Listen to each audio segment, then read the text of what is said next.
بسم الله الرحمن الرحيم.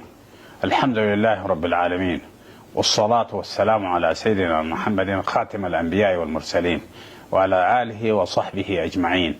أيها الشعب السوداني الكريم، مع إشراقة عيد الأضحى المبارك يطيب لي أن أتوجه إليكم بأسمى آيات التهاني والتبريكات، سائلا المولى عز وجل أن يعيده على وطننا الغالي، وقد استتب فيه الأمن وعم الاستقرار، وبلغت آمال شعبه مداها في الحرية والكرامة، وعاد النازحون واللاجئون إلى ربوع ديارهم أعزاء مكرمين مرفوعي الحامة. يطل هذا العيد علينا وأمتنا تعيش لحظة تاريخية فارقة سطر فيها شعبنا ملحمة وطنية مجيدة تجلت في وحدة وجدانية عميقة واصطفاف استثنائي خلف قواته النظامية والمساندة التي تزحف بثبات في ميادين العزة والكرامة، وامتد سيفها البتار إلى سهول كردفان بعد أن كان مغمدا بين جنبات القيادة العامة، لتؤكد أن النصر قرين الصبر، وأن وحدة الصف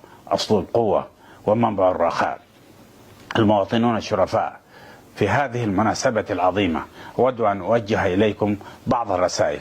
أولا، إن وحدتنا الوطنية هي الحصن المنيع الذي يحمي وطننا من التصدع والانهيار، وفي ظل هذه المهن تبرهن التجربة أنه لا سبيل للنجاة إلا بتعزيز هذه اللحمة وتحصين الجبهة الداخلية من محاولة الاختراق وإسقاط مشاريع التآمر والارتزاق أيا كانت عناوينها أو أدواتها.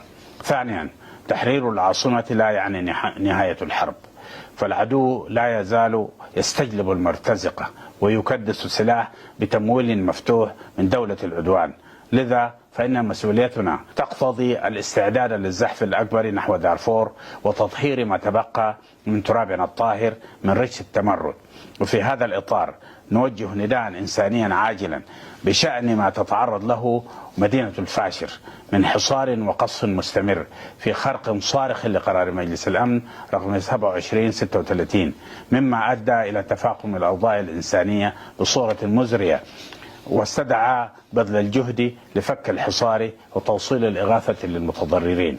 ثالثا، الجرائم لا تعمم والعدالة تقتضي الإنصاف، فلا تؤخذ قبيلة أو جهة بجريرة أفراد منها، ولا يحمل مكون اجتماعي وزر الخارجين عن صفه.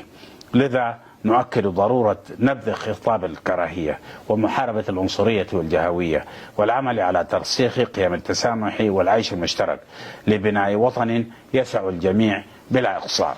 رابعا، السلام المجتمعي هو الرهان الحقيقي لما بعد الحرب، فلا تنمية دون استقرار، ولا أمن بلا مصالحة، والمصالحة لا تبنى على الشعارات بل على الاعتراف والمحاسبة والإنصاف والصفح وفتح صفحة جديدة عنوانها الوطن أولا وآخرها السودان للجميع. خامسا، عودة النازحين واللاجئين إلى ديارهم تمثل حجر الأساس في استعادة الحياة الطبيعية، إلا أن مقتضيات السلامة والكرامة الإنسانية تستوجب التريث إفساحا للمجال أمام فرق الدفاع المدني لإتمام مهامها في إزالة الجثث المتحللة بشكل لائق والتعامل الآمن مع مخلفات الحرب، خصوصا الأجسام غير المنفجرة، حفاظا على حياة الأطفال والمدنيين عموما وتيسيرا لجهود إعادة الإعمار. سادسا، إن الاعتماد على الذات عبر تعظيم الإنتاج هو السبيل الأنجح للنهوض باقتصادنا وتحقيق السيادة الغذائية.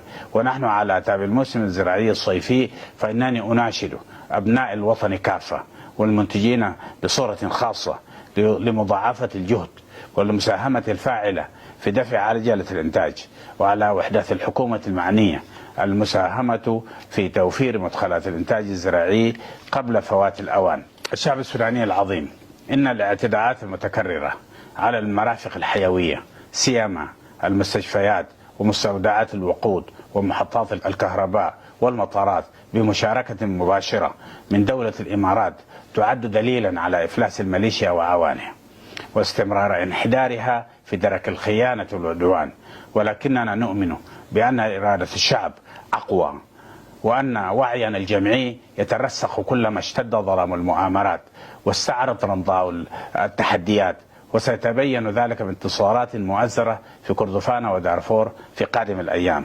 أما الاتهامات المضللة التي تقال لبلادنا زورا، ومنها مزاعم استخدام أسلحة محرمة دوليا، لا تعدو أن تكون مجرد محاولات يائسة لصرف الأنظار عن الجرائم اليومية التي ترتكبها الميليشيا بحق المدنيين، وعن التواطؤ السافر لدولة العدوان في تغذية آلة الحرب. ولذا نؤكد أن تمتين الجبهة الداخلية هو الرد الأقوى والأساس لانفتاح خارجي مستقبلي. كما نهيب بالمجتمع الدولي أن يتحمل مسؤولياته الأخلاقية والقانونية، وأن يكف عن ازدواجية المعايير، ويضغط على المعتدين لاحترام القانون الدولي الإنساني، ووقف الاستهداف الممنهج للمدنيين والبنية التحتية. وفي هذا السياق لا يفوتني أن أرحب بتعيين الدكتور كامل إدريس رئيس لمجلس وزراء السودان، والذي تصدى لهذه المسؤولية الجسيمة في هذه المرحلة الدقيقة من تاريخ بلادنا. إن تعيين رئيس وزراء مدنيين لقيادة المرحلة الانتقالية يمثل فرصة كبيرة للتحول المدني وبناء مؤسسات رشيدة قائمة على الكفاءة والنزاهة، وتعيد للوطن هيبته وللمواطن ثقته في دولته. وفي الختام نضرع إلى الله عز وجل أن يتقبل الشهداء ويشفي الجرحى ويفك أسر المأسورين ويعيد المفقودين إلى أهاليهم سالمين، ويحفظ جنودنا الأبطال في الثغور ويؤيدهم بنصر من عنده، إنه ولي ذلك والقادر عليه. وكل عام وأنتم بخير، والسلام عليكم. بسم الله الرحمن الرحيم.